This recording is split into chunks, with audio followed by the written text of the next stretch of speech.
thinking a little bit about what are the artistic use cases for OpenDronemap. Ever since I started using OpenDronemap with Blender, it's kind of kicked off a bit of a creative streak for me. And one of the things I've been thinking about is how, when people use OpenDronemap, usually what they're trying to do is they're trying to represent the world as it is, right? Trying to capture the world and represent it as it is. But what are the opportunities for not representing it as it is? What are the opportunities for changing it a little bit? And so to that end, I started to play with, like, how would you make something cartoonish? How would you make something less like reality?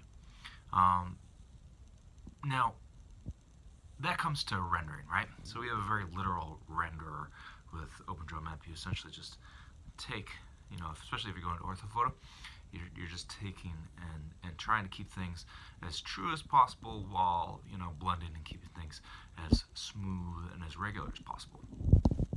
So what would something else look like?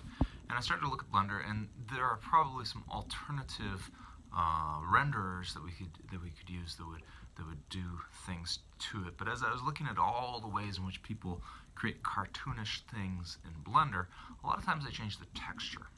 Well, changing the texture isn't that hard, right? So what we can do to change the texture is we just change the images that provide the texture.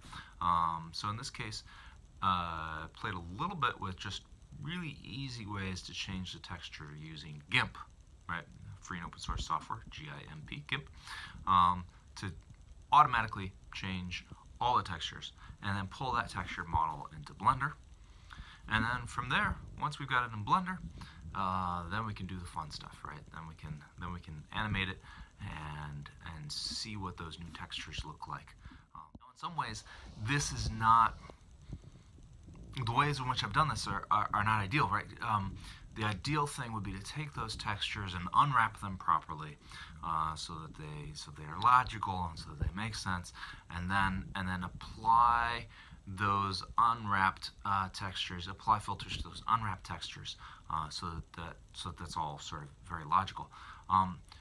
But in this case, I kind of like how it looks. Like it's kind of fun. Like the textures don't make any sense in a way that feels kind of random, that feels kind of arbitrary, and looks kind of cool.